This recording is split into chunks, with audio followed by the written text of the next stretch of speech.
أعوذ بالله من الشیطان الرجیم بسم اللہ الرحمن الرحیم زما عزت مندوں مشرانوں کشرانوں زنانوں السلام علیکم ورحمۃ اللہ تعالی وبرکاتہ۔ مجھے امید ہے آپ سب حضرات خیر وفیت سے ہوں۔ یقیناً اللہ کریم ہم سب کی حفاظت فرمائے۔ اللہ جل شانہ تمام امت مسلمہ کو حضور علیہ الصلاۃ والسلام کی سچی غلامی نصیب فرمائے۔ محترم سامعین، آپ کا بے حد شکریہ کہ آپ جن دوستوں نے جن بہنوں نے مجھ سے رابطہ کیا، 2 دن میں نہیں آ سکا آپ کے سامنے، ویڈیو نہیں بنا سکا۔ اس کی وجہ میری طبیعت کافی ساری ناساز تھی، بس اللہ کریم نے بڑا کرم کیا، مہربانی فرمائی۔ تو آپ کا بہت شکریہ کہ آپ مجھ سے یاد کرتے ہیں، رابطہ کرتے ہیں اور آپ مجھ سے محبت کرتے ہیں۔ اللہ کریم آپ سب کو سلامت رکھے، اللہ اس کا اجر عظیم نصیب فرمائے۔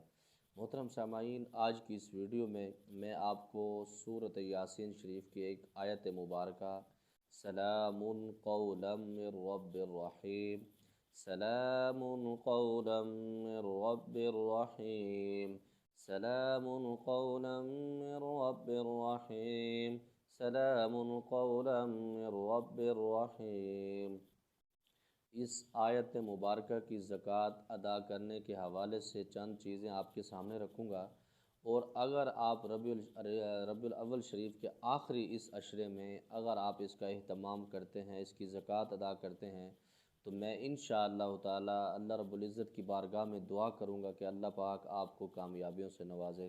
محترم سامعین، یہ آیت مبارکہ چھوٹی سی ہے، بظاہر دیکھنے میں بہت مختصر ہے، لیکن جو میرا بھائی جو میری بہنیں اگر اس کے عامل بن جائیں گے تو انشاءاللہ تعالی بہت بڑے کامیابی ان کو حاصل ہوں گے عملیات کی دنیا میں، عملیات کی فیلڈ میں۔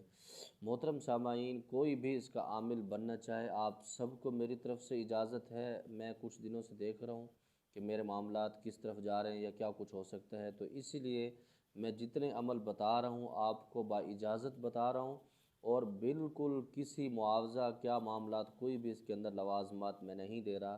جو میری سرپرستی میں کرنا چاہیں گے ان سے فیس میں ضرور لیتا ہوں، کچھ معاملات ہیں کیونکہ میری مصروفیت ہوتی ہے، آپ لوگوں کو ٹائم دینا ہوتا ہے۔ اگر آپ خود کرنا چاہتے ہیں، آپ کو لگتا ہے کہ آپ کر پائیں گے، تو میری طرف سے آپ سب کو اجازت ہے، لیکن گزارش ضرور ہے کہ وہ لوگ اس عمل کو کبھی بھی نہ کریں جنہوں نے کوئی عمل حصار کا نہیں کیا ہوا۔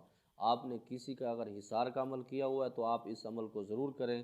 اگر آپ نے کوئی بھی حصار کا عمل نہیں کیا ہوا تو پھر آپ اس عمل کو نہ کریں، پہلے آپ ہمارا حصار کا عمل کریں، یا کسی دوسروں کا بھی آپ حصار کا عمل کر سکتے ہیں، پھر آپ اس کی طرف آئیں۔ محترم سامعین، اس کے میں آپ کو 2 طریقے بتاتا ہوں۔ اگر آپ نے اس کو 10 دن کے اندر آخری عشرے کے اندر کرنا ہے تو آپ اس کو 1.25 کی مقدار میں پڑھیں گے۔ اگر آپ اس کو 20 دن کے اندر، 20 دن تو ابھی اس کی یقیناً نہیں رہ گئے، تو آپ اس کو 15 دن کے اندر، 14 دن کے اندر بھی آپ اس کی زکوٰۃ ادا کر سکتے ہیں۔ 1.25 کی مقدار میں آپ اس کو 14 دن میں یا 10 دن جو آخری ہیں، لیکن آخری 10 دن ہوتے ہیں یا نہیں ہوتے، کیونکہ بعض اوقات چاند کا مہینہ 29 کا ہوتا ہے، بعض اوقات 30 کا بھی ہو جاتا ہے، تو آپ 2 دن پہلے اس کو سٹارٹ کر دیں گے تاکہ بعد میں پرابلم نہ ہو۔ تو محترم سامعین، آپ اس کو ربیع الاول شریف کے علاوہ بھی کر سکتے ہیں، لیکن ربیع الاول شریف کی خاص برکتیں، خاص رحمتیں، اللہ رب العزت کے خاص معاملات آپ کو انشاءاللہ تعالی اس میں ملیں گے۔ اچھا، یہ بتاتا چلوں، یہ جو عمل ہے یہ باموکل عمل ہے۔ اس کے اندر جتنا آدمی جستجو، جتنی محنت، محبت، شفقت، پیار سے اس کو عمل کو کرتا ہے، تو اللہ رب العزت کی مخلوق ویسے ہی اس پر کرم کرتی ہے اللہ رب العزت کی برکت سے۔ تو محترم سامعین، کوئی بھی کرنا چاہے، اس کے لیے یہی ہے کہ جب ربیع الاول شریف کا آخری جو عشرہ ہے اس سے 2 دن پہلے 17 18 کو آپ اس کو شروع کر دیں۔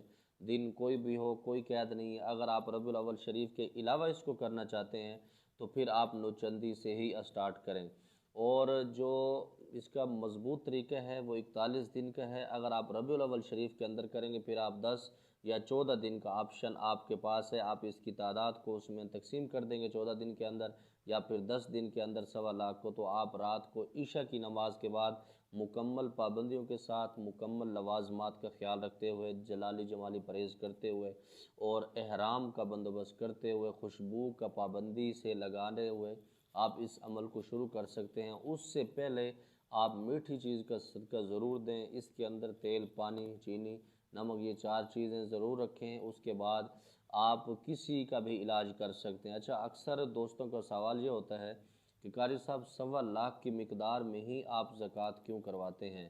تو محترم سامعین، جو انبیاء کرام کے یہاں دنیا میں تشریف لانے کے معاملات ہیں وہ بھی 1.25 تک ہیں۔ کچھ علماء 1,24,000 بتاتے ہیں۔ اکثر علماء کرام، اکثر روایاتوں میں نے پڑھا ہے کہ انبیاء کرام 1.25 کی مقدار میں اس دنیا میں تشریف لائے ہیں۔ تو محترم سامعین، جب آپ 1.25 کی مقدار میں کوئی بھی آپ وظیفہ پڑھتے ہیں، صحیح وظیفہ ہو، مدرہ نہ ہو، منتر نہ ہو، تو اس کی برکت جتنے بھی نبی اس دنیا میں آئے ہیں ان کی برکتیں آپ کو ملتی ہیں ان کی طرف سے بھی۔ تو اسی لیے میں یہ احتیاط کراتا ہوں۔ دوسرے نمبر پر کچھ پرہیز ہوتے ہیں، کچھ معاملات ہوتے ہیں، تو آپ اس میں، اچھا ایک بھائی کا سوال بھی تھا وہ میں اس میں ایڈ کر دوں۔ وہ یہ کہہ رہے تھے کہ قاری صاحب کوئی ایسا عمل ہو جس کے اندر ڈر خوف نہ ہو۔ میرے بھائی، جتنا بھی عمل ہیں، اگر آپ حصار کا بھی عمل عملیات کے اندر کریں گے تو آپ کو ڈر خوف ضرور محسوس ہوگا، کیونکہ عملیات ہو اور آپ کو ڈر نہ ہو، یہ ہو نہیں سکتا۔ ہاں، ان لوگوں کو ڈر نہیں لگتا جن کا خاندانی کام ہوتا ہے، پیچھے سے ان کا استاد مضبوط ہوتا ہے، کچھ سرپرستی کرنے والا ہوتا ہے، پھر زیادہ مسئلہ نہیں بنتا، کیونکہ وہ روزانہ کی بنیاد پر اس کو گائیڈ کرتا ہے، سمجھاتا ہے، بتاتا ہے، اس کو گائیڈ لائن دیتا ہے۔ تو اسی لیے ہم بھی آپ کو کہتے ہیں کہ آپ کوئی بھی عمل کریں، آپ ہماری سرپرستی میں کرنا چاہیں ٹھیک ہے، نہیں کرنا چاہتے آپ کی مرضی ہے، لیکن سرپرستی آپ کے سر کے اوپر دست شفقت کس کا ہونا ضروری ہے، ورنہ پھر آپ کو کامیابی بھی نہیں ملتی، آپ کا ٹائم بھی ضائع ہوتا ہے، آپ نقصان بھی اٹھاتے ہیں، پھر آپ در بدر عاملوں کے پاس، پیروں کے پاس جاتے ہیں، پیسہ بھی زیادہ لگاتے ہیں، پھر آپ رجت کا بھی شکار ہوتے ہیں۔ تو اس سے پہلے میرے بھائی، وہ ہمارے سرائکی میں کہتے ہیں جیڑی گانڈ ہاتھ نال کھلے اکو چک نال کیوں کھولوں، مطلب جو گانٹھ ہاتھ سے اگر کھل جائے تو آپ اس کو چک سے، منہ سے، دانتوں سے کیوں کھولنا چاہتے ہیں؟ تو جو سیدھا راستہ ہے آپ اس کی طرف آئیں۔ آپ کوئی بھی استاد آپ کا مرشد ہو جس کے اوپر آپ کو بھی یقین ہو کہ اس نے زکوٰۃ دی ہوئی ہے یا میری رہنمائی کر سکتا ہے، تو آپ اس کے سامنے عاجز بنیں، اس سے دعائیں لیں، اس سے آپ اس کی خدمت کریں، کیوں؟ خدمت سے خدا بھی مل جاتا ہے، اور مخلوق تو ویسے ہی معاملات ہیں، اور اس کے اندر بھی بہت سارے معاملات ہوتے ہیں، بہت زیادہ لالچی بھی ہوتے ہیں۔ تو محترم سامعین، عملیات کی دنیا میں آپ کوئی چھوٹا سا بھی وظیفہ کرتے ہیں، ڈر خوف کم از کم اور بھی کچھ نہیں ہوگا تو آپ کے کندھوں پر بوجھ، سر پر بوجھ تو ضرور ہی ہوتا ہے، کیونکہ عملیات ہو اس کے اندر ڈر خوف نہ ہو، یہ بالکل نہیں ہو سکتا۔ تو میرے بھائی، آپ یہ چاہتے ہیں کہ ایک شوگر کا مریض ہو، اس کو ہم کہیں جی آپ نے روزانہ 1 کلو یا آدھا کلو جلیبی یا مٹھائی کھانی ہے، یہ تو اسی کے طرح ہو گیا نا میرے بھائیو۔ اگر عملیات کرنا ہے پھر اس کے اندر مقابلہ کرنا پڑتا ہے، کیونکہ آپ نے شیطانوں سے مقابلہ کرنا ہے، تو پھر اس کے لیے ہمت، قوت، طاقت، جرأت آپ کے اندر ہونی چاہیے۔ اگر میری ان وجہ سے، میری باتوں سے آپ کی دل آزاری اگر ہوتی ہے تو میں آپ سے معذرت خواہ ہوں، مجھے معاف کیجیے گا، اور میرے لیے خاص دعاؤں میں یاد اپنا رکھا کریں۔ اللہ کریم ہم سب کی حفاظت فرمائے۔ جو بات آپ لوگوں کو سمجھ نہیں آتی، خدا کے لیے آپ اچھی طرح سے اگر میری ویڈیو دیکھتے ہیں، سنتے ہیں، تو آپ کو سمجھ آ جائے گی۔ اگر پھر بھی نہیں آتے تو آپ واٹس ایپ پر رابطہ کر سکتے ہیں۔ خدا کے لیے میں آپ سے پھر ہاتھ جوڑتا ہوں کہ واٹس ایپ پر یا کال پر سیریس لوگ مجھ سے رابطہ کیا کریں، ایسے دوسرے لوگوں کا آپ ٹائم ضائع نہ کیا کریں، ورنہ میں اکثر فون نہیں اٹھاتا، یا میرا موبائل سائلنٹ پر آپ کو ملتا ہے، میں بالکل نہیں اٹھا پاتا یا اس کا جواب نہیں دیتا۔ یہی وجہ ہوتی ہے، جو لوگ، خواتین، جو حضرات مجھے تنگ کرتے ہیں، تو پھر مجھے سمجھ نہیں لگتی کون صحیح پریشان ہے کہ میں نے اس کی بات سننی ہے یا نہیں سننی۔